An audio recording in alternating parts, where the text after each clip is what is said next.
ठीक है, तो ये है प्रोक्योर टू पे का साइकिल। परचेज रिक्विजिशन बनाने का टी कोड है ME51N। फिर नेक्स्ट स्टेप क्या होता है, जैसे मैंने रिक्वायरमेंट जनरेट कर दिया कि मुझे लैपटॉप चाहिए, ठीक है। तो रिक्वायरमेंट जनरेट करने के बाद अभी क्या है, वो परचेज डिपार्टमेंट में मैं सबमिट किया अपना रिक्वायरमेंट। परचेज डिपार्टमेंट क्या करेगा कि वो 2-4 वेंडर से बात करेगा कि इसका प्राइस कितना है। Laptop Dell, suppose Dell company का एक लैपटॉप लाना है जिसमें 2 GB रैम हो, 500 GB हार्ड डिस्क हो, ये सब हो कॉन्फ़िगरेशन। वो 2-4 वेंडर से बात करेंगे।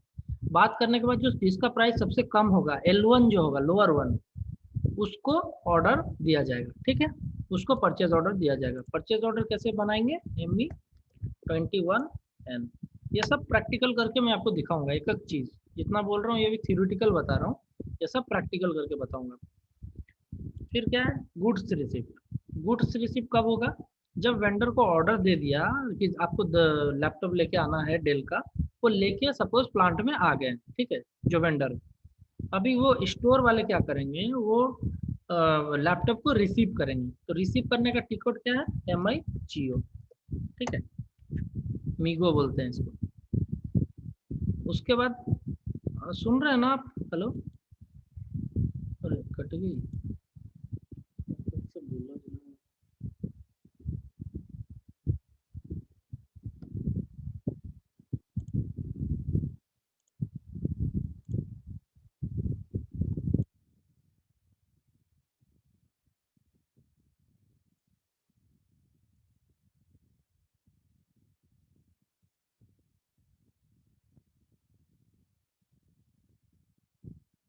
के लिए हम लोग यूज करते हैं टी कोड MIGO। मीगो से हम लोग गुड्स रिसीव करते हैं, ठीक है।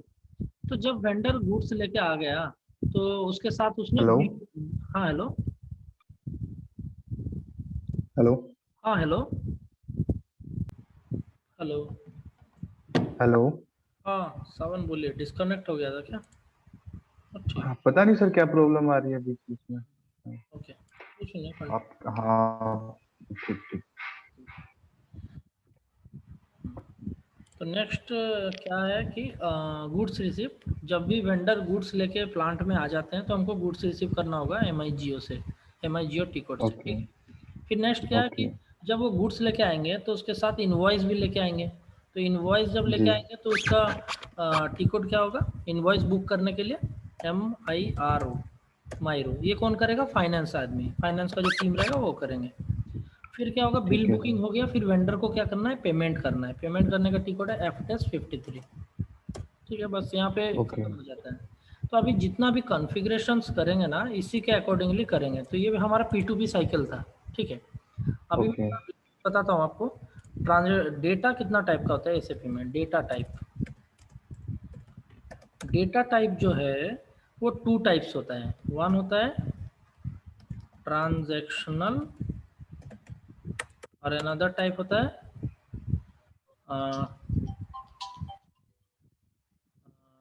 Master data.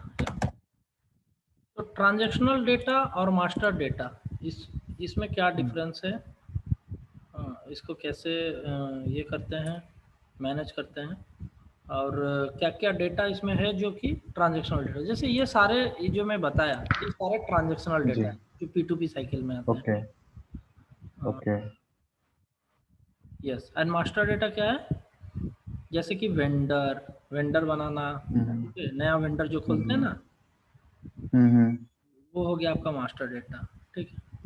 उसके बाद हो गया ठीक है master data like vendor, customer. नया कस्टमर अकाउंट खोलना है तो कस्टमर हो गया, GL हो गया, जनरल लेजर, ठीक है। जी। इसके बाद हो गया okay master data like material. कोई मटेरियल कोड नहीं रहता हमारे पास तो क्या करते हैं, क्रिएट करते हैं। तो ये सब हो गया क्या, मास्टर डेटा, ठीक है। ट्रांजैक्शनल डेटा ओके क्या हो गया, लाइक ये सब, ये सारे ट्रांजैक्शनल डेटा हो गए। इसको भी ठीक है। यहाँ पे रख सकते हैं आप एग्जांपल में, like advance payment, advance payment, ठीक है, बिलिंग। हम्म ये सब जितना हो गया सब ट्रांजैक्शनल डेटा हो गया। जो देखिए वेंडर एक बार बनाया, सपोज मैंने बना दिया XYZ वेंडर, हम्म। ये वेंडर तो मैं बार बार यूज़ कर सकता हूँ, ठीक है।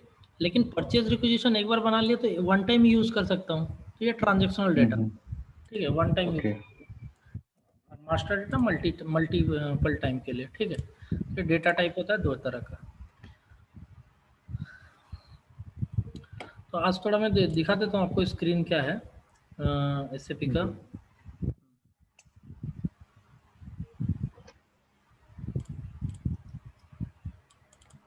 आपको क्या सर्वर एक्सेस मिला है कि नहीं? हाँ सर, मिल गया है सर्वर एक्सेस। ठीक है। आप जब लॉगिन करेंगे ना, देखिए मैं दिखा देता हूँ यहाँ पे क्लाइंट, यूज़र एंड पासवर्ड। जब भी पासवर्ड चेंज करना होगा आपको तो यहाँ न्यू पासवर्ड ऊपर में है, यहाँ से आप चेंज कर सकते हो, ठीक है। और ठीक है सर। ये वाली बॉक्स तो पता है आपको, टी कोड के लिए है ऊपर जी वाले। तो जब भी लॉगिन जी। करेंगे हमारा स्क्रीन ऐसे आएगा। इस स्क्रीन को क्या बोलते हैं? SAP easy access. यहाँ पे लिखा है एसएपी इजी एक्सेस। तो जो भी जी। एंड यूज़र रहेगा ना, एंड यूज़र और कंसल्टेंट, ये दोनों में डिफरेंस क्या है? तो एक जी। एक प्लांट में सपोज आप जिस कंपनी में काम करते हो वहाँ पे आईटी का टीम होगा जो एसएपी पूरा मैनेज करता है, ठीक है। तो जी। जो वो आईटी टीम रहता है जो मैनेज करता है, जिस तरह से बिजनेस रिक्वायरमेंट को फुलफिल करता है, वो कंसल्टेंट होते हैं। एंड यूज़र कौन होते हैं? जो उसको यूज़ करते हैं। सारे कंपनी में जितने लोग जो एसएपी में एंट्री कर रहे हैं या डेटा एंट्री कर रहे हैं या कुछ भी कर रहे हैं, वो एंड यूज़र है। चाहे पीओ बना रहे हैं, चाहे फाइनेंस वाला कोई पेमेंट का एंट्री कर रहा है, कुछ भी कर रहा है, वो सारे एंड यूजर्स हैं। कंसल्टेंट्स है जो सिस्टम को बना रहा है, जैसे चाहिए आपको उस तरह से डिज़ाइन करके दे रहा है, वो कंसल्टेंट है। तो यहाँ पे देखिए कंसल्टेंट के लिए एक टी कोड है एसपीआरओ, जहाँ से सारा कॉन्फ़िगरेशंस होता है। हर कंसल्टेंट को, चाहे एफआई एमएम एसडी कोई भी कंसल्टेंट हो, वो कुछ भी कॉन्फ़िगरेशन करेगा ना इम्प्लीमेंटेशन के टाइम पे या कोई चेंजेस करेगा तो एसपीआरओ में करेगा, ठीक है। तो एसपीआरओ में जाएंगे, ठीक है। यहाँ पे एसएपी रेफरेंस आईएमजी, यहाँ पे क्लिक करेंगे। अभी देखिए यहाँ पे अलग स्क्रीन आया, ठीक है, डिस्प्ले आईएमजी। ये सारा स्क्रीन है किसके रिलेटेड? कंसल्टेंट के रिलेटेड। यहाँ पे देखिए फाइनेंस एंड कंट्रोलिंग, उसका सेटिंग सब इसके अंदर होगा, इस नोड के अंदर। ये सारे नोड्स हैं। हाँ, एमएम का देखिए यहाँ पे है, एमएम के लिए लॉजिस्टिक्स भी है, ये दोनों एमएम से रिलेटेड है। तो ये सब इसके सारे जितने का कॉन्फ़िगरेशंस हैं, इसी को हम डिज़ाइन करते हैं इसको बनाने के लिए, ठीक है। तो अभी नेक्स्ट यहाँ पे देखते हैं कि हाँ, तो ये हो गया हमारा कंसल्टेंट लेवल का काम। यहाँ पे सबसे ओके। पहले हाँ, हायरार्की लेवल हमको पता होना चाहिए। हायरार्की लेवल क्या होता है? Organisational structure. तो हर मॉड्यूल का अलग अलग होता है, ठीक है। Organisational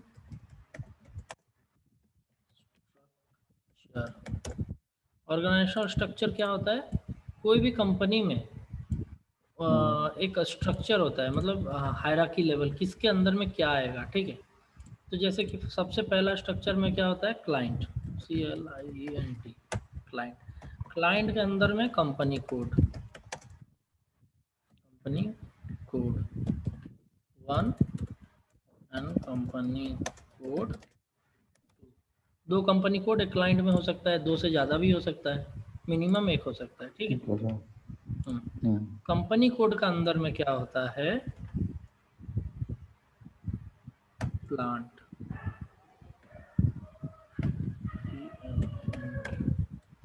plant, plant 1 function F2 and plant 2, ठीक है।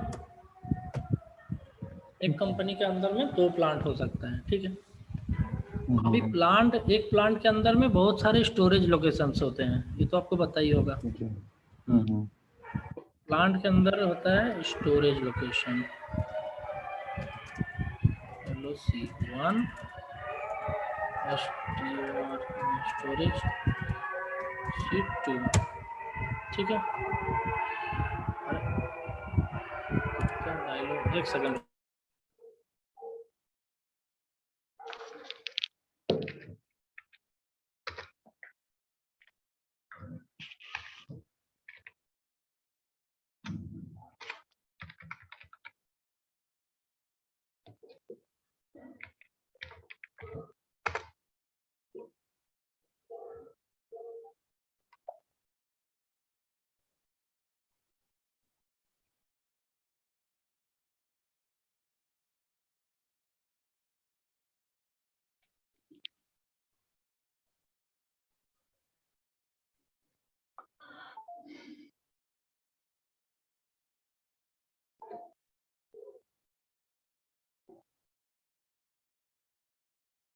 हेलो।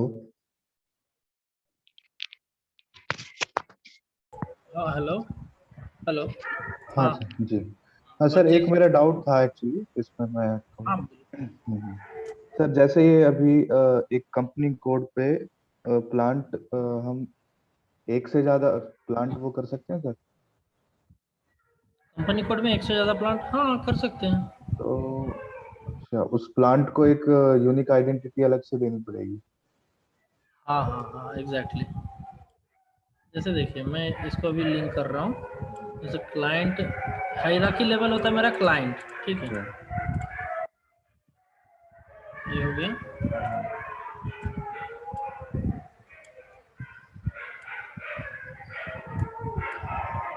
जैसे एक क्लाइंट के साथ दो हम्म, कंपनी कोड हो सकता है, दो से भी ज़्यादा हो सकता है, मिनिमम में दो दिखा दिया। ठीक है। ठीक है। क्लाइंट के अंदर में हो गया कंपनी कोड। हम्म, नेक्स्ट क्या है, कंपनी कोड के अंदर में होगा प्लांट,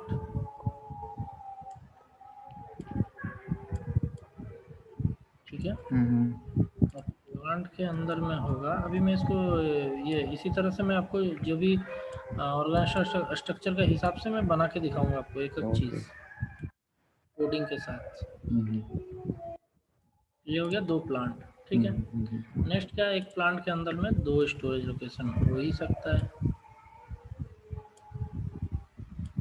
बस मेरा इसको बनाने का मकसद ये है कि आपको हम्म, पता चले कि जी। एक कंपनी के अंदर में प्लांट होता है कि प्लांट के अंदर में कंपनी होता है, ये कंफ्यूजन ना रहे। ओके। इसके लिए ये मैं डिज़ाइन कर रहा हूँ। मीन्स इसमें कोई रिस्ट्रिक्शन नहीं है कि कंपनी कोड दो ही बना सकते हैं या एक कंपनी कोड पे दो ही प्लांट हो सकते हैं। ये नहीं कोई वेरियस हो रिस्ट्रिक्ट, सकता है। हाँ ठीक करेक्ट, जितना चाहे बना सकते हैं, ऐसा नहीं है, कोई रिस्ट्रिक्शन नहीं है। ओके। ठीक है। ये हो गया ट्री। उसके बाद हम्म,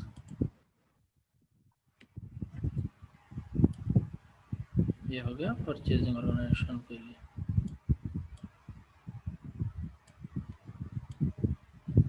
ठीक है, समझ में आ रहा है। ओके जी। हाँ तो अभी देखिए हायरार्की लेवल जो रहता है उससे सबसे टॉप लेवल रहता है क्लाइंट का, ठीक है। ये एक हम्म, क्लाइंट हो गया मेरा, उसके अंदर में दो हम्म, कंपनी कोड हो गया 1 और 2, दो से भी ज़्यादा हो ओके। सकता है, मैं दो ही बनाया हूँ। हम्म, ठीक है। हम्म, प्लांट हो गया, उसके बाद प्लांट भी कंपनी कोड के अंदर में एक से ज़्यादा हो सकता है। हम्म, उसके बाद storage locations like storage locations, storage location 2,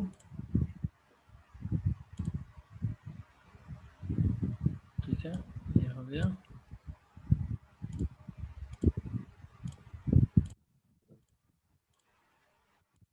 उसके बाद परचेजिंग ऑर्गेनाइजेशन। अभी जो स्ट्रक्चर मैं बता रहा हूँ एक एग्जांपल लेके सेम टू सेम बनाएंगे, कैसे बनाएंगे दिखाता हूँ मैं। ठीक है, ये हो गया हमारा स्ट्रक्चर। फिर इसको यहाँ पे कर देता हूँ Ctrl+X।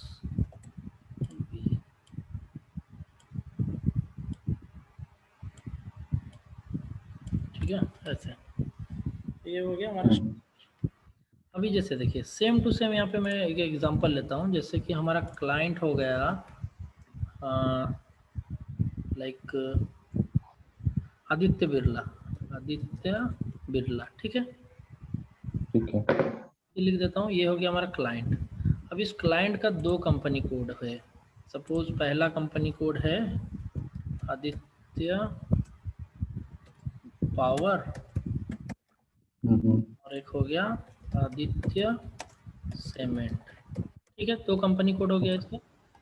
अब ये दो ठीक है। कंपनी कोड का सपोज इसका कोड मैं दे देता हूँ AD01, ये हमारा हो गया ये आदित्य AP, हम्म, सॉरी AP हम्म, 01, आदित्य पावर 01, और सीमेंट का हो गया AC02। एसी। हाँ 01, ये हमारा कंपनी कोड हो गया। अभी प्लांट वन, ओके। प्लांट में क्या होगा, प्लांट वन में होगा सपोज यहाँ पे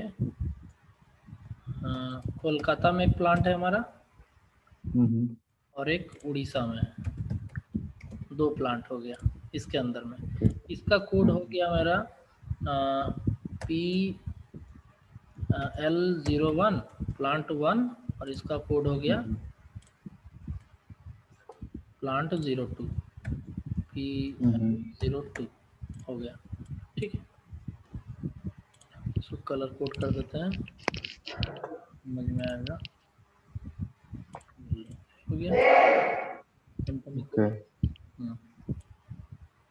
ये हो गया। नेक्स्ट है storage location. Suppose storage location मैं बनाता हूँ मेन स्टोर, ये तो रहता है ये and central store, central store, ठीक है। अभी मेन स्टोर को मैं नाम दे देता हूँ यहाँ पे, सपोज PLMS। PLMS का मतलब हो गया, या फिर यहाँ पे दे देता हूँ, एक सेकंड, स्टोरेज लोकेशन 01 और यहाँ पे स्टोरेज लोकेशन 02, ये नाम दे देता हूँ, ठीक है। अभी नेक्स्ट क्या होगा, परचेजिंग ऑर्गेनाइजेशन। तो एक स्टोरेज लोकेशंस में 2 परचेजिंग ऑर्गेनाइजेशंस हो सकते हैं। तो यहाँ पे जैसे PUR1 and PUR2 2 purchasing organisation बना दिया। सपोज एक है हमारा एक परचेजिंग ऑर्गेनाइजेशन है हमारा कहाँ पे, कोलकाता में, और एक परचेजिंग ऑर्गेनाइजेशन है उड़ीसा में। तो दोनों के लिए अलग अलग मैं मेंटेन करना चाहता हूँ, ये मैं अलग मेंटेन कर दिया हूँ यहाँ पे, ठीक है। उसके बाद क्या है, परचेजिंग ऑर्गेनाइजेशन के अंदर में परचेजिंग ग्रुप है, ठीक है। ये वाला ग्रुप है PURGRP, ये भी है, ठीक है। यस। तो परचेजिंग ग्रुप 2 बनाना है मुझे। तो एक जैसे मैं बना दिया PGR1 purchasing group 1 and PGR2, ये तो बहुत हो सकता है, मैं 2 बनाया हूँ जस्ट। तो यहाँ पे हो गया suppose purchasing group 1 and group 2। Purchasing group क्या है पता है ना, रिस्पॉन्सिबल पर्सन। जी। हाँ,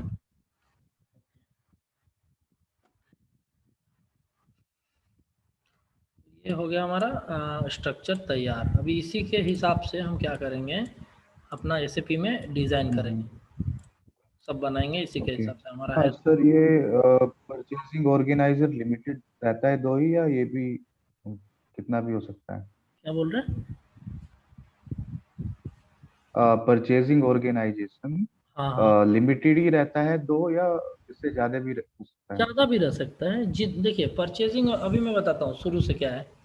कंपनी पहले तो ये आदित्य बिरला जो ऊपर में है ग्रीन में, इसका मतलब क्या होता है, ग्रुप कंपनीज है, ठीक है। जैसे आदित्य ग्रुप, ठीक टाटा है। ग्रुप, ठीक है।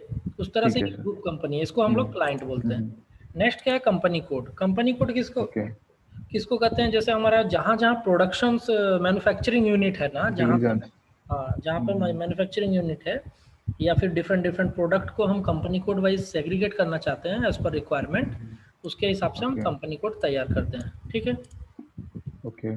उसी कंपनी कोड में सपोज आदित्य पावर का बहुत सारा प्लांट है, ठीक है। तो एक प्लांट यहाँ है, एक प्लांट वहाँ है, मतलब जैसे ये कोलकाता में एक है, एक उड़ीसा में, 2 प्लांट इसका है, ज़्यादा भी हो सकता है, एक दिल्ली में हो सकता है, कहीं और हो सकता है। तो इसी कंपनी कोड का है ना, पावर का ही प्लांट है सब, तो इसको प्लांट वाइज मैं जी। डिवाइड कर दिया हूँ, ठीक है। तो ठीक इसी है सर। प्लांट के ओके। अंदर में स्टोरेज लोकेशंस रहते हैं। स्टोरेज लोकेशन मतलब जहाँ पे हमारे स्टोर में सामान रहता है, उसी को स्टोरेज लोकेशन बोलते हैं। तो मेन स्टोर, सेंट्रल स्टोर या स्टॉक यार्ड, बहुत सारा चीज़ रहता है। तो इस तरह से बना सकते हैं storage 1, storage 2 as per requirement. 2 okay. बनाए मतलब कि हम इससे भी ज़्यादा बना सकते हैं, ठीक है। ठीक है। तो फिर परचेजिंग ऑर्गेनाइजेशन। परचेजिंग ऑर्गेनाइजेशन क्या होता है कि जैसे हमारा प्लांट है कोलकाता में, ठीक है। लेकिन बहुत सारा जैसे कोई भी परचेजिंग एक टीम रहता है, 5 आदमी का या 4 आदमी का एक टीम है, ठीक है, कॉमर्शियल टीम जिसको बोलते हैं। उसका काम क्या है, ओके। कुछ भी प्रोक्यूर करना, खरीद करना। एक प्लांट में कुछ भी खरीदना होगा तो इसी परचेजिंग टीम को बोलना पड़ता है। तो ये टीम का ओके। नाम पे एक परचेजिंग ग्रुप है। इससे पता चलता है कि ये परचेजिंग टीम क्या क्या परचेज करा है 1 साल में, 6 महीने में, वो रिपोर्ट निकाल सकते हैं इसके वाइज। तो जैसे हमको वो सारा चीज़ कोलकाता में नहीं मिलता है, कुछ चीज़ ऐसा है जो उड़ीसा से आ रहा है, तो उड़ीसा से आ रहा है तो उड़ीसा में एक परचेज टीम बैठता है, जहाँ जहाँ परचेज टीम बैठता है उसके हिसाब से हम इसको सेग्रीगेट कर सकते हैं अलग अलग। ठीक है, ठीक है, ओके। उसके लिए मैं यहाँ पे डिवाइड कर रहा हूँ। तो फिर क्या है, परचेजिंग ग्रुप क्या है, पर्सन रिस्पॉन्सिबल, जो बनाएगा पीओ पीआर जो भी बनाएगा उसका ग्रुप एक रहता है, परचेजिंग ग्रुप।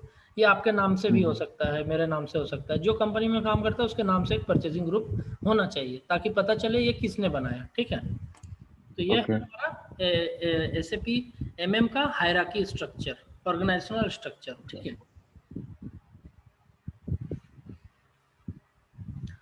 अब देखिए नेक्स्ट क्या करना है हमको, ये सबको मुझे तैयार करना पड़ेगा, एक एक करके क्रिएट करना पड़ेगा सिस्टम में। ओवरफ्लो नहीं हो रहा है ना, नहीं तो कल करेंगे अगर आपको ज़्यादा ये हो। नहीं सर, नहीं नहीं नहीं। अच्छा ठीक है, अभी ठीक। ओके। तो देखिए एसएपी में जब लॉगिन करेंगे ये स्क्रीन आएगा, एसपीआरओ टी कोड में जाएंगे, एसपीआरओ टी कोड में एसएपी रेफरेंस आईएमजी, आईएमजी का मतलब क्या है, इम्प्लीमेंटेशन गाइड। ठीक है, मैं बताया था, ओके, नहीं बताया था ना, यहाँ पे लिख देता हूँ। नहीं ये नहीं। आईएमजी का मतलब है इम्प्लीमेंटेशन गाइड। ठीक है, ये सब फुल फॉर्म इसलिए लिख रहा हूँ ना ताकि आपको पूरा क्लियर रहे, आप कभी भी इंटरव्यू में पूछे तो आप बता पाएँ अच्छे से, इसके लिए मैं ओके पूरा पूरा डेप्थ में बता रहा हूँ आपको। ठीक है, ओके। हाँ, तो अभी हमको ये स्ट्रक्चर पूरा बनाना है, ये जो यहाँ पे है, तो इसको बनाने के लिए मैं एसपीआरओ में गया, एसएपी रेफरेंस आईएमजी में गया, यहाँ पे एंटरप्राइजर स्ट्रक्चर।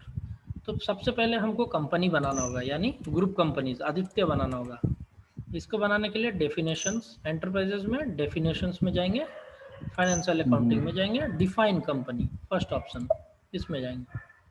ठीक है, यहाँ पे देखिए बहुत सारे कंपनीज ऑलरेडी बना के रखे हैं क्योंकि ये टेस्ट सर्वर है। ठीक है, हाँ, तो और एक चीज़ मैं बता दूं सर्वर से रिलेटेड, याद आ गया मुझे, बता देता हूँ अभी। हमारा जो R3 स्ट्रक्चर है, R3 को क्या बोलते हैं, real time, R stands for real time, three का मतलब क्या होता है, three architecture, three okay architecture. तो three architecture, real time three architecture का मतलब क्या है कि जो भी हम कॉन्फ़िगरेशन करते हैं ना, वो हमारा जो कंपनी में, आप जिस कंपनी में काम कर रहे हो, आप कभी पता करना वहाँ पे 3 सर्वर होंगे, एक डेवलपमेंट, दूसरा क्वालिटी, तीसरा होगा प्रोडक्शन। आप जिस सर्वर में काम कर रहे होगे उसका नाम होगा प्रोडक्शन, देख लेना हाँ, कहीं पे लिखा रहे। और ये, हाँ सर, ये क्वालिटी में तो हम वो है ना जो हमें मीन्स डाटा इरेजेबल होता है। हाँ, टेस्टिंग के लिए होता है ये, आप हाँ, उस, टेस्टिंग के लिए। हाँ, और कुछ, सर ये डेवलपमेंट में क्या आता है? हाँ, डेवलपमेंट होता है कॉन्फ़िगरेशन के लिए। जी। कुछ भी कॉन्फ़िगरेशन करेंगे तो पहले मुझे डेवलपमेंट में करना पड़ेगा, उसके बाद हम इसको मूव करते हैं किसमें, क्वालिटी में, फिर क्वालिटी में टेस्ट करते हैं, अगर सही रहा तो उसको मूव करते हैं किसमें, प्रोडक्शन में। ठीक है, इसमें होता है टेस्टिंग और इसमें होता है लाइव, ये लाइव सर्वर है। ठीक है, ओके। हाँ, तो जो भी अभी आप देख रहे होंगे आपका रिपोर्ट वगैरह सब इसके अंदर से हम लोग एग्जीक्यूट करते हैं प्रोडक्शन सर्वर से, लेकिन जो कंसल्टेंट रहते हैं ये एंड यूज़र सारे इसमें एंट्री करते हैं प्रोडक्शन सर्वर में, लेकिन जो कंसल्टेंट है वो डायरेक्ट चेंजेस प्रोडक्शन में नहीं कर सकते। कोई भी जैसे प्लांट का नाम चेंज करना है, अभी आदित्य था आदित्य लिमिटेड करना है, इसको एलटीडी ऐसा करना है, ये यहाँ पे नहीं कर सकते, प्रोडक्शन में नहीं कर सकते, इसको डेवलपमेंट में करना होगा। उस जैसे ही करेंगे एक टीआर जनरेट होगा, टीआर का मतलब क्या है, transport request, transport request, TR का मतलब होता है ट्रांसपोर्ट रिक्वेस्ट। तो यही टीआर जो है मूव होके यहाँ क्वालिटी में आता है, यहाँ पे एक नंबर जनरेट होता है, जैसे E1 कुछ भी अगर ऐसे करके एक नंबर जनरेट होगा। ठीक है, ये नंबर को हम ट्रांसपोर्ट रिक्वेस्ट बोलते हैं। तो आप जो भी जैसे कंपनी बनाएंगे तो ये नंबर जनरेट हो जाएगा, तो ये नंबर आपको देना होगा किसको, बेसिस कंसल्टेंट को, ये कंसल्टेंट को देना होगा, ये बेसिस कंसल्टेंट। ये बेसिस कंसल्टेंट क्या करेगा, आपका ट्रांसपोर्ट रिक्वेस्ट को मूव करेगा क्वालिटी में, यहाँ पे, यहाँ से मूव करके यहाँ पे लेके आएगा। फिर आप क्या करेंगे, क्वालिटी में टेस्ट करेंगे सब कुछ सही से चल रहा है कि नहीं। अगर सही चलेगा तो फिर बेसिस कंसल्टेंट को बोलेंगे कि ये टीआर को यहाँ से मूव करके प्रोडक्शन में डाल दो ताकि गो लाइव हो जाए, मतलब लाइव सर्वर में आ जाए। समझ रहे हैं? ओके ओके ये फंडा है, ये साइकिल है आपका R3 स्ट्रक्चर का। ठीक है, तो बहुत सारे ठीक है। लोग हैं, अभी अभी हाना का नाम सुना होगा आपने। हाँ जी। हाँ, तो हाना और पहले वाला एसएपी में क्या डिफरेंस है, ये क्वेश्चन आपको जरूर पूछेगा इंटरव्यू में, मैं बता देता हूँ। हम्म तो हमारा जो एसएपी सर्वर है ना, वो दो दो लेयर में चलता है, 2 लेयर। हम्म एक 2 नहीं, 3 लेयर, एक प्रेजेंटेशन लेयर, एक एप्लीकेशन लेयर, एक हम्म डेटाबेस लेयर। तो अभी हम जानते हैं एप्लीकेशन किसको कहते हैं और डेटाबेस किसको कहते हैं। ये थोड़ा मैं बेसिक्स बता रहा हूँ ताकि आपको पता रहे। अभी जैसे पहले हमारा क्या एप्लीकेशन था, ECC 6.0, ये एक वर्जन चल रहा था मेरा, ये एप्लीकेशन था। तो इस पे क्या है, डेटाबेस क्या हो सकता है, जैसे ओराकल, ओराकल बोल के डेटाबेस है। ये सब डेटाबेस है, ठीक है, ओराकल। तो ये जरूरी नहीं ECC सिर्फ ओराकल को सपोर्ट करता है, ऐसा नहीं। ये ओराकल को भी कर सकता है, साइबेस बोल के था उसको कर सकता है, एसक्यूएल को कर सकता है, ये सब डेटाबेस है, ठीक है। और हमारा ओके एप्लीकेशन क्या था, ECC। तो पहले जो ECC था ना, वो ये सब डेटाबेस को हम लोग यूज़ करके अपना एसएपी रन करते थे। ये साइबेस जो है वो एसएपी का खुद का है, ठीक है। और okay Oracle okay SQL other है, अदर डेटाबेस भी हम यूज़ कर सकते थे एसएपी में। लेकिन अभी क्या आ गया है, हाना। तो अभी जो डेटाबेस है हमारा पास वो है हाना, वो एसएपी का ओन है, एसएपी का खुद का डेटाबेस है, इसको कोई दूसरा यूज़ नहीं कर सकते, ठीक है। तो हाना डेटाबेस किस पे चलता है, S4 हाना एप्लीकेशन पे, S4 हाना। बहुत सारे लोग कहते हैं, सोचते होंगे कि हाना पहले आया था, बाद में उसको S4 हाना बनाया गया है, कुछ अपडेट हुआ है, ठीक है। लेकिन ऐसा नहीं, ये S4 HANA is application and database is a HANA. समझ रहे हैं? ठीक है। ठीक है, ओके। तो यही मुझे बताना था। हाँ सर, ये एक्चुअली थोड़ा वो था मुझे, ये जो साइबेस है हमारा, ये कोई भी यूज कर सकता है या सिर्फ एसएपी? नहीं नहीं, साइबेस एसएपी का है, मैं बोला ना, साइबेस और हाना एसएपी का है, हाँ हाँ। ओरेकल एसक्यूएल किसी का भी है, मतलब कोई भी हम्म, यूज़ कर सकता है। जैसे मैं एक थर्ड पार्टी ओके। कोई एप्लीकेशन इंस्टॉल करता हूँ तो मेरे को एक डेटाबेस चाहिए। जैसे मैं, आप जो पंच लगाते हैं, गेट में जाते हैं तो पंच लगाते हैं ना आप, हम्म। तो वो पंच कहाँ रिकॉर्ड होके जाता है, वो एसक्यूएल सर्वर में जाएगा या ओरेकल सर्वर में जाएगा। ओरेकल का कोई डेटाबेस सर्वर में जाके स्टोर होता है, फिर वहां से हम लोग रिपोर्ट निकालते हैं, ठीक है। ओके। हम्म। और सर थोड़ा ये था, जैसे आना आया तो मीन्स इस पे सिस्टम पे क्या इम्पैक्ट पड़ा इसका, मीन्स क्या हमें बेनिफिट्स मिले राइट, जैसे हाना आया है? राइट, जी। ये अच्छा क्वेश्चन पूछा आपने। हाना आने से हम्म सिस्टम पे क्या इम्पेक्ट पड़ा, क्या चेंजेस हुआ है, हम्म ठीक है। हम्म तो हाना आने से क्या हुआ, हाना को एक्चुअली बोला जाता है in memory computing, in memory hmm, computing. Okay. In memory computing का मतलब क्या है, इसका सारा डेटा रैम में रहता है, ना कि हार्ड डिस्क में। और ये सारा जो रहता है, ये तीनों का ये हार्ड डिस्क में रहता है। तो पहले क्या था देखिए, ओके। हाँ, और एक चीज बोल देता हूँ, ये तो एक हो गया इन मेमोरी कंप्यूटिंग क्या है मैं बताता हूँ। इसके अलावा क्या हो गया, एक चेंजेस, मेजर चेंजेस जो हुआ है, पहले ये था row oriented, row oriented, and now row and column oriented. ये एक मेजर, ये जो बहुत बड़ा चेंजेस हुआ है, ये दोनों।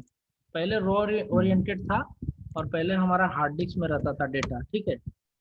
और अब क्या है हाना में, ये इन मेमोरी कंप्यूटिंग हो गया, यानी सारा डेटा रैम में रखता है। रैम इसका बहुत बड़ा माने बहुत बड़ा यूज होता है हाना में, ठीक है। तो क्या है कि जैसे जो भी डेटा रैम में रहेगा तो वो क्विकली एग्जीक्यूट होगा, ठीक है। इससे क्या होता है कि ठीक है। बहुत ही फास्ट हो गया। समझ रहे हैं, ये टेक्नोलॉजी को ही हाना ओके। ने लेके आया है अभी। हम्म तो और नेक्स्ट क्या है, रो ओरिएंटेड। रो ओरिएंटेड का मतलब क्या है, जैसे मेरे पास डेटा है 1 2, हम्म इस तरह से मेरे पास कुछ डेटा है, जो भी हम सेव करते हैं इस तरह से होता है, ठीक है। यहाँ पे ए ओके। बी, मान लीजिए इस तरह से मेरा यहाँ पे फॉर्मेट इस तरह से सेव होता है, ठीक है। हम्म ABC ऐसे करके सेव हो रहा है, ठीक है। तो अभी जब मैं यहाँ पे कुछ डेटा है like 40, 50, 60, A B C D, यहाँ पे 70। अभी सपोज यहाँ पे मैं कर देता हूँ 30, 50, जैसे कुछ डेटा है यहाँ पे।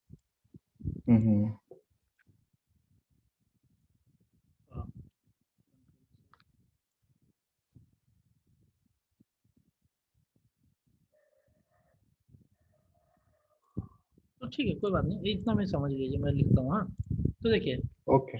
ये हमारा रो हो गया और ये हमारा कॉलम हो गया। अभी जब पहले क्या सिस्टम था कि जब मैं डेटा कोई भी रिपोर्ट एग्जीक्यूट करता था ना, जैसे मुझे मैं इस रिपोर्ट का नाम है मान लीजिए टीवी ट्रायल बैलेंस, ठीक है। तो ओके। मुझे जानना है, मेरा रिक्वायरमेंट है कि जैसे बी में बी का 7 में कितना अमाउंट है, बी का 7 में, ठीक है। ओके। बी का 7 में कितना, B7 में। हाँ 7 ओके। यहाँ पे है 10, ओके 20 एंड 30। तो सपोज यहाँ पे मेरा आंसर क्या होना चाहिए, 10 होना चाहिए, ठीक है। तो जब मैंने रिपोर्ट ओके। चलाया बी का 7 में क्या है, तो वो पहले बी का पूरा ये करेगा, बी को पूरा रीड करेगा जितना है शुरू से, रीड करेंगे। ओके। ठीक है। तो ये टाइम लगा यहाँ से यहाँ तक पहुँचने में उसको। फिर ये रीड करने के बाद उसको मिल गया, जैसे यहाँ पे क्या है, यहाँ पे जैसे मेरा 7 है, यहाँ यहाँ तक पहुँच रहा है, तो इसको मिल गया।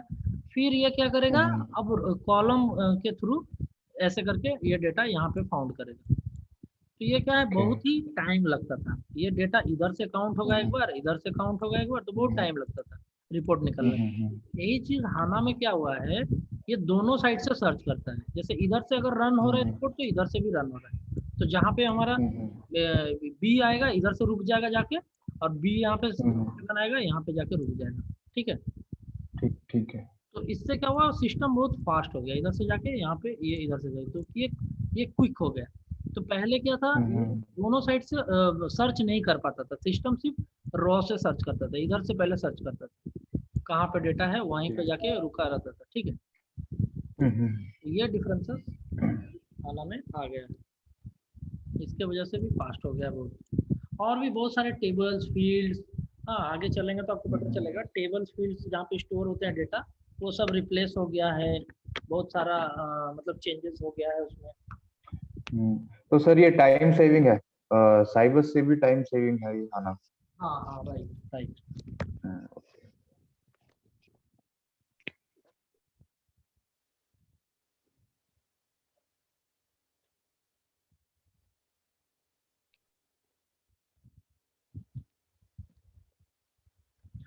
ठीक है, इसके बाद देख लीजिए, ओके। हाँ यहाँ तक हो गया। अभी क्या है, ट्रांसपोर्ट रिक्वेस्ट में बता दिया कैसे सर्वर काम करता है, डेवलपमेंट क्वालिटी प्रोडक्शन में कैसे मूव होता है, ठीक है। तो नेक्स्ट क्या करते हैं, अभी कंपनी क्रिएट करते हैं।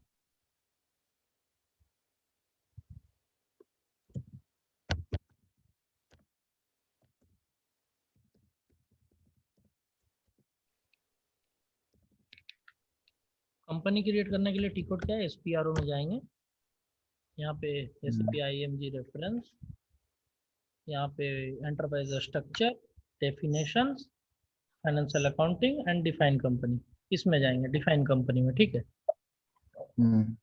यहाँ पे न्यू एंट्रीज नया बना रहे हैं, कंपनी का नाम क्या देना है, आदित्य। कंपनी का जो नेम रहेगा वो 6 डिजिट का रहेगा, यहाँ पे नेम कोड, यहाँ पे आदित्य बिरला ग्रुप, आदित्य ग्रुप।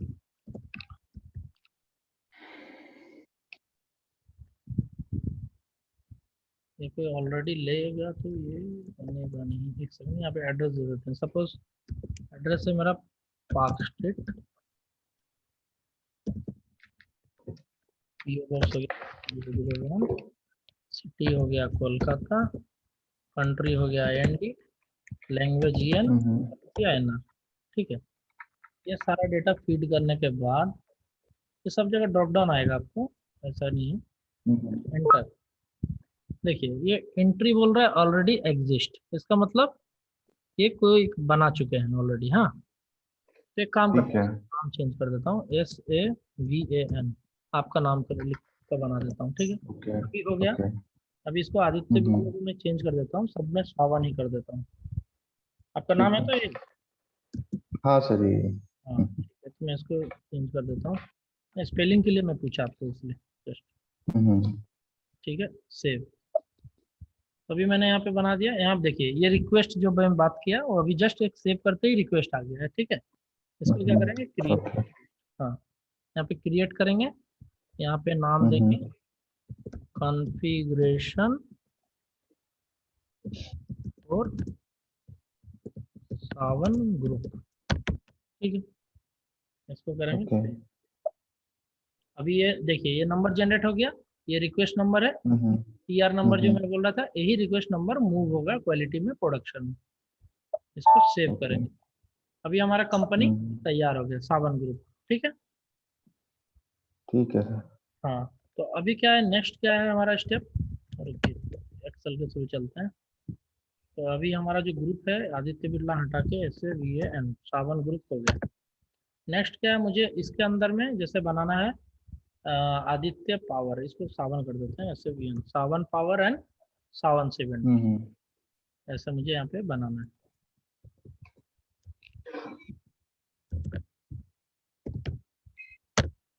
ठीक है, तो अभी बनाते हैं। तो कंपनी कोड कहाँ से बनेगा, यहाँ से जस्ट उसके नीचे वाले ऑप्शन से, एक एक छोड़ के नीचे वाले, इससे edit copy delete check company code, इसमें जाएंगे। ठीक है सर। एडिट कंपनी कोड, नीचे वाले ऑप्शन में जाएंगे। देखिए यहाँ पे ऑलरेडी बहुत सारे कंपनी कोड बना हुआ है, तो हम यहाँ पे न्यू एंट्रीज करेंगे। तो यहाँ पे जैसे हमको बनाना है कौन सा कंपनी कोड है, ये AP01 एंड AC01।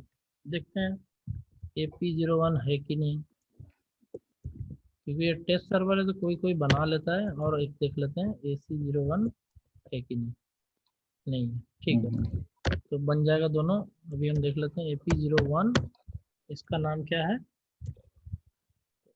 SP कर देते हैं ना। हाँ, SP01, इसका नाम रहेगा सावन पावर। ये मैं क्या बना रहा हूँ, कंपनी कोड। सिटी हो गया मान लीजिए कोलकाता, कंट्री हो गया IN, currency INR, language English. और जैसे एंटर प्रेस करेंगे एड्रेस मांगेगा, एंटर किया और सेव, ये एड्रेस मांग रहा है, ठीक है। तो ये क्या है, कंपनी का एड्रेस यहाँ पे फिल करना है। जैसे हमारी कंपनी है, कंपनी का नाम हो गया सावन पावर, कॉपी है, पेस्ट, पेस्ट, एड्रेस यहाँ पे फीड कर देंगे, खाता IND इंडिया, स्टेट हो जाएगा 19 वेस्ट बंगाल, ठीक है। ये सब ड्रॉप डाउन से आ जाएगा, कोई इशू नहीं है। इसके अलावा भी बहुत सारी चीजें हैं, जैसे मोबाइल नंबर, टेलीफोन नंबर, जो भी डिटेल रहेगा कंपनी का यहाँ पे फीड कर देंगे। उसके बाद एंटर। ओके। देखिए फिर रिक्वेस्ट आ गया, इसी रिक्वेस्ट में सेव कर देंगे। सेम रिक्वेस्ट में अदर भी चेंजेस सेव कर सकते हैं। अभी हमारा एक कंपनी कोड बन गया, SP01 सावन पावर। और एक कंपनी कोड बना लेंगे, इसी को कॉपी करके SP02 बना लेंगे, ठीक है। इसको लिख देंगे सावन 7, ठीक है। ये हमारा कहाँ था, उड़ीसा में था। उड़ीसा सपोज यहाँ पे भुवनेश्वर कर देंगे, PHUBNESW, हाँ भुवनेश्वर। कंट्री IN और बाकी सब सेम रहेगा, एंटर। अभी आ गया, यहाँ पे एड्रेस चेंज करना पड़ेगा, पेमेंट,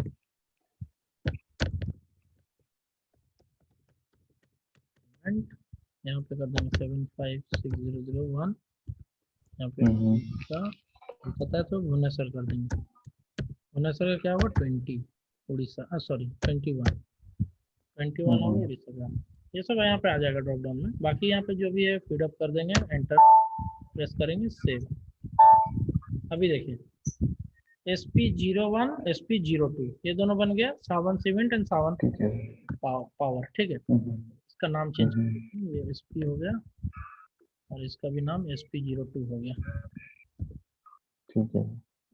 ठीक है, हो गया, 2 कंपनी कोड बन गया। और भी आप बना सकते हैं जितना चाहें। तो ये 2 में बना दिया। अभी क्या करना है, नेक्स्ट प्लांट बनाना है मुझे, plant Kolkata and plant Orissa. ठीक है, चलिए प्लांट बनाते हैं। बैक, अभी यहाँ पे कुछ खत्म हो गया, डेफिनेशन फाइनेंशियल एक्टिविटी में कौन खत्म। प्लांट बनेगा आपका लॉजिस्टिक्स के अंदर, logistics general and second option define copy delete check plant, इसमें जाना है and define plant, first option में डबल क्लिक। अभी देखिए यहाँ पे बहुत सारे प्लांट ऑलरेडी बने हैं, अगर आपको बनाना है नया तो न्यू इंटरेस्ट में क्लिक करना पड़ेगा और यहाँ पे प्लांट का नाम देना है। प्लांट नाम क्या है, PL01,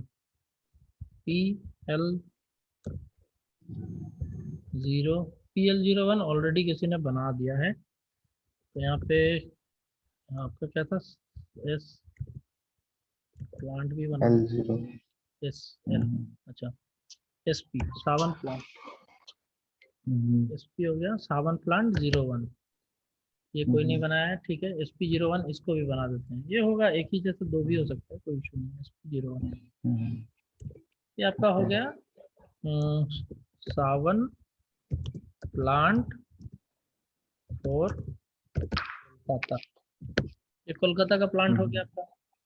और एक बनाएंगे, इसको यहाँ पे फीड करेंगे। अभी देखिए ये सब हाइड है, मतलब ये सब में आप डेटा नहीं डाल पाते हैं, तो ये कैसे डालेंगे, यहाँ पे देखिए एड्रेस का एक ऑप्शन है, एड्रेस, इस पे क्लिक करेंगे, ये ओपन हो जाएगा।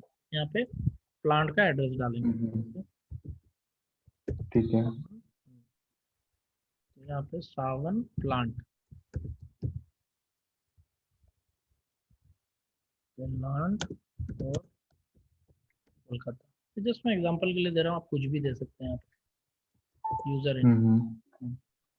यहाँ पे कंट्री होगा IND, स्टेट होगा 21 नहीं 19 होगा, मैं वेस्ट बंगाल के लिए कर रहा हूँ, कोलकाता।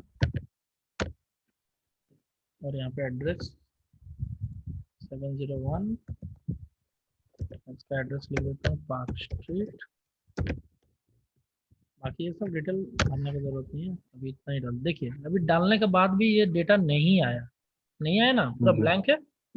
ये जैसे सेव करेंगे आ जाएगा, सेव, एंटर एंड सेव। अभी देखिए आ गया ऑटोमेटिकली, सब कॉपी हो गया वहां से। तो ये हमारा एक प्लांट बन गया SP01। इसी तरह से दूसरा प्लांट भी हम बना लेते हैं, इसका नाम देते हैं SP02, ये होगा उड़ीसा का। ठीक है, इसी को कॉपी कर लेते हैं सिंपली और यहाँ पे SP02 में कर देते हैं क्लिक और कोलकाता के जगह में सिर्फ उड़ीसा डाल देते हैं। तो इस तरह से हम प्लांट कॉपी करके भी बना सकते हैं एग्जिस्टिंग वन को।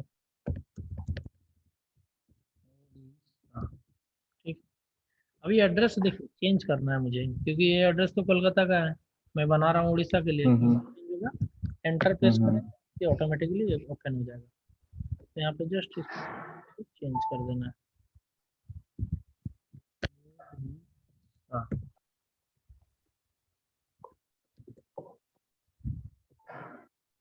इसको चेंज कर देना है, कर देना है, इसको 21 कर देना है, इसको अभी टॉपिक लिख देता हूँ सर का, और पिन कोड भी चेंज कर देता हूँ 6500।